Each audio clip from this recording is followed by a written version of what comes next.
let's start with new topic, that is plant breeding. Okay, now in plant breeding, we have to study here steps of plant breeding technique. 5 steps are there. These 5 steps you have to keep in mind in sequence only. First step is, see how you will keep this in mind, CEHST. C for collection of variability, E for evaluation and selection of parents, H for hybridization, S for selection and testing of superior recombinants. Recombinants means progeny. And last T for testing, release and commercialization of new cultivators. Okay, so these are the 5 steps which we have to study for plant breeding technique. Let's proceed with first step, that is collection of variability. For plant breeding technique, this is the important step of collection of variability. Means what? Collection means to gather, and variability means, suppose the scientists are starting this experiment with rice plant, they have to collect different types of rice plant. Okay, now first point is species you can consider rice plant, okay, having desired trait means the characters which we want. You can take one example, the rice plant with best aroma, with yield means production, size of grain is big, or you can say it is having resistant quality. So the rice plant with very good traits or desired characters are collected and they are preserved. Okay, now the entire collection of species containing desired gene is called as germplasm collection. What do you mean by germplasm collection? See, if one rice plant is there, okay, and if this plant is having best aroma means what? In these plant, genes are there which is responsible for giving best aroma. So that is called as, means we are collecting the genes which is responsible for giving best aroma. So that is called as germplasm collection. Suppose another plant is there which is having, in which plant the size of grain is very large, okay, or it is having very best nutritive value.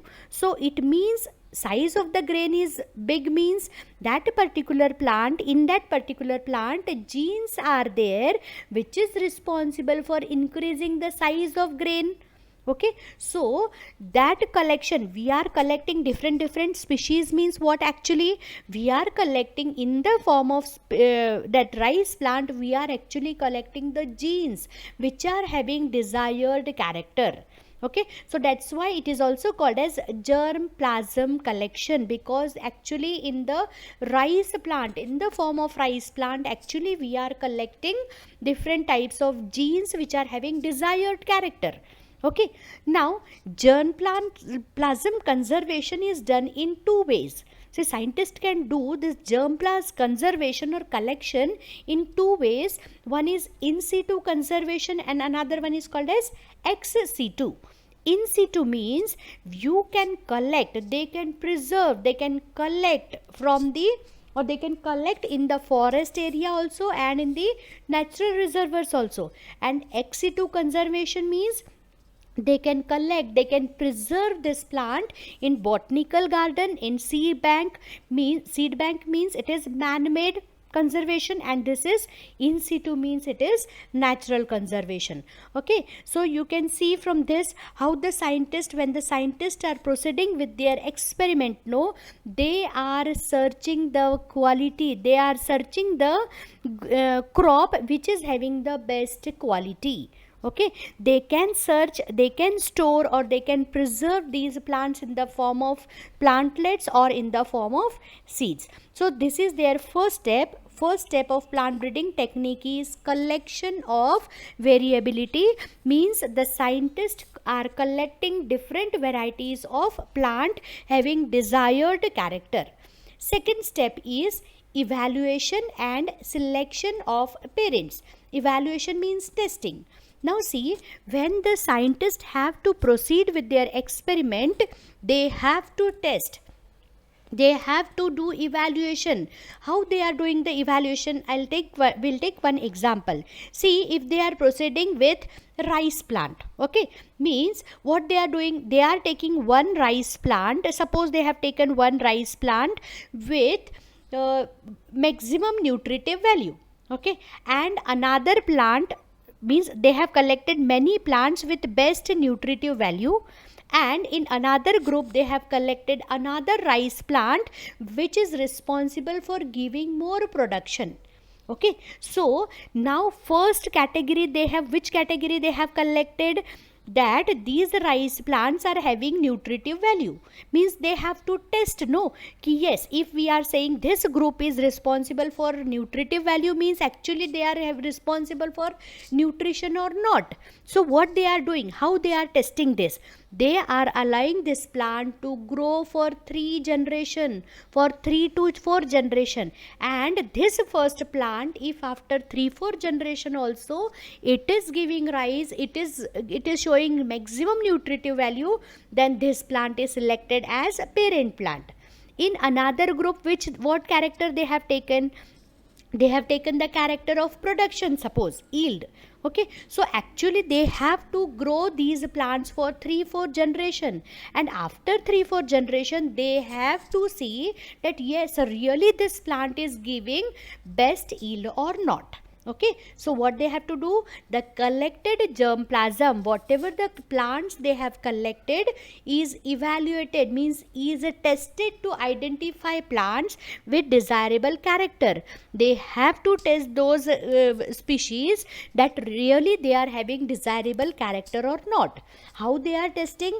The selected parents are self for 3-4 generation. They are allowing those plants to grow for 3-4 generation, and after that, if those plants are pure or homozygous, means if the first category is nutritious, is with nutritious value, and if the second category is with high yield capacity, then only it is selected as a pure parent or homozygous parent. Then next is, it is made sure that only pure lines are selected and used for hybridization. And from first group, what first group we have taken? The plants, the rice plants with high nutritive value, and the second group we have considered as high yield. Okay, so if they are sure that yes, this first group is having high nutritive value and another group is having high yield or high production, gives more production, then out of this first group one parent is selected, out of this second group one parent is selected, and they are proceed with the hybridization step. Now see, here they have taken 2 plants. Okay, one plant is with high yield, another plant is with disease resistant capacity. Any 2 characters we can consider, and from the group we have to choose one parent as a female and another as a male. Okay, then see, here also they have taken disease, one plant is disease resistant, means out of many plants they have selected one plant as disease resistant plant, another plant is with best flavor, or you can say aroma. Now third step is hybridization. Now selection of parent over, one parent is selected as female and another is selected as male. Okay, then hybridization technique after selection. Now third step is hybridization. The plants showing maximum desirable features are selected as female parent and male parent. Now see, just now I have shown you, here one parent is selected as female parent, another is selected as male parent. Now female parent is called as a recurrent and male is called as donor. Why these are called as, female is called as recurrent? Recurrent means it is going to receive, and donor means it is going to donate, it is going to give something. Something means naturally pollen grains to male and to female, and the female is going to receive those pollen grains. That's why female are also always called as recurrent, and male is always called as donor. Here both male and female parent must contain desirable character. This is the main condition. For hybridization technique, female and male parent must have desirable character. Okay, then the pollen grain from anther of male parent are collected and then artificially dusted over the stigma of emasculated female flower.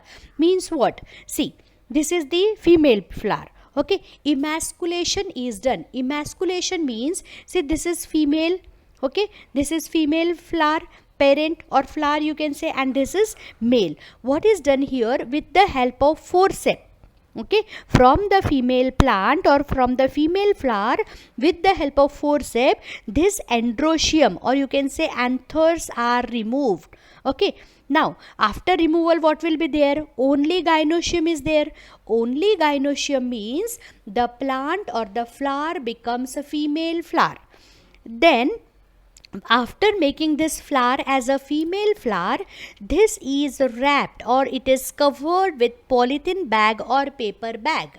Why the scientists are covering it? So that no contamination, no other pollen grains should come and settle on this stigma, because we want this pollen grain, male pollen grain only, to come and settle on the surface of stigma. So it is wrapped.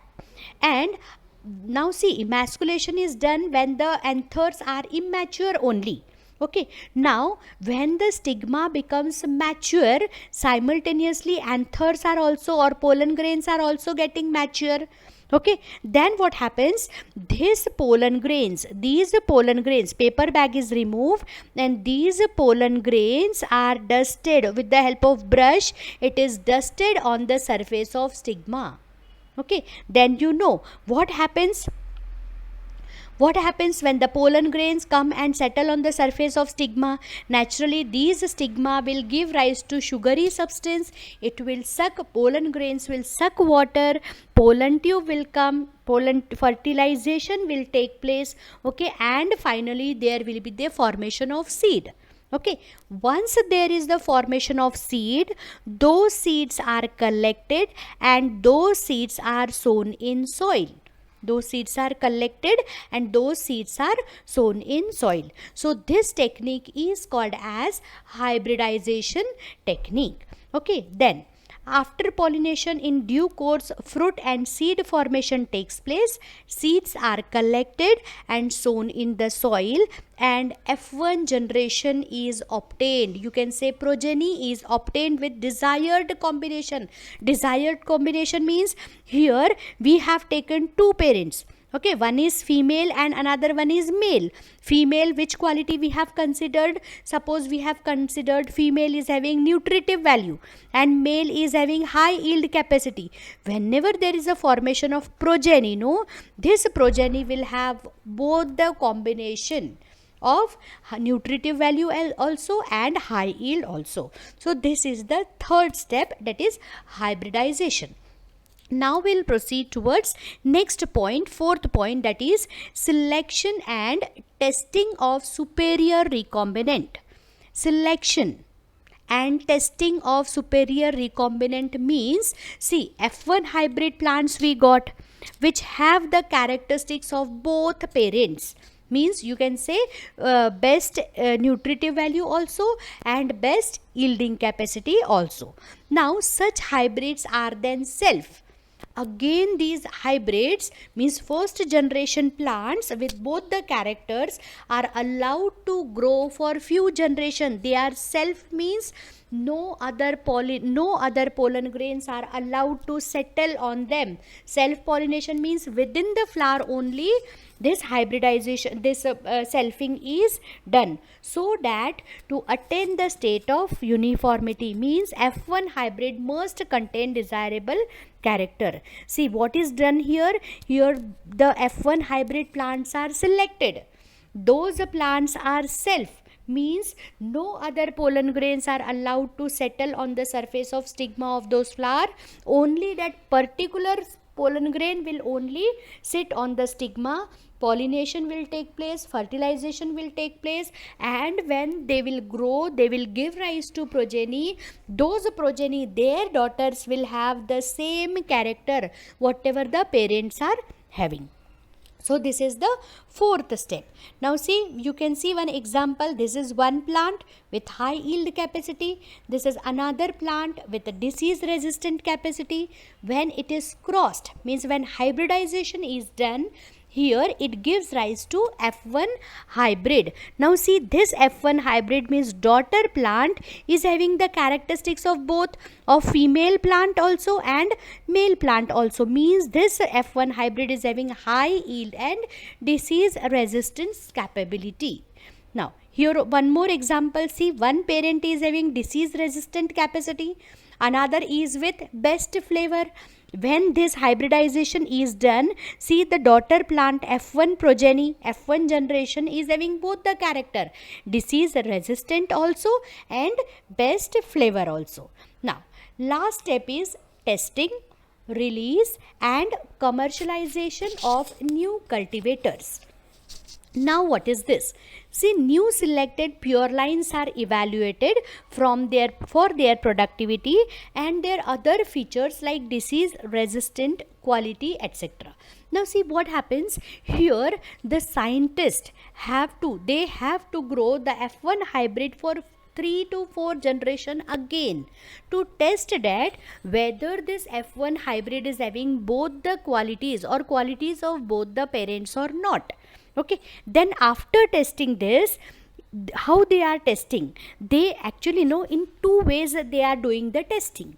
First, they are growing this F1 hybrid in controlled condition, in laboratory condition, where they are providing everything, and they are recording the performance of the growth of the plant, and even they are recording, yes, whether the hybrid or the progeny is having characters of both the parents or not.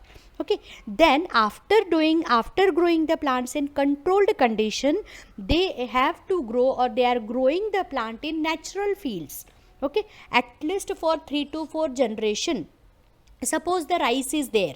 Okay, we are considering rice plant. What they are doing? They are first growing this rice progeny in the controlled condition, in the laboratory condition, and afterwards, suppose rice is grown best in south, so they are growing in south area, and in the natural field they are allowing rice to grow for 3 generation. For 3 generation they note the results. Okay, and once it is sure that yes, this rice is now having all the best quality, then it is released for the use of farmers. So here we have completed plant breeding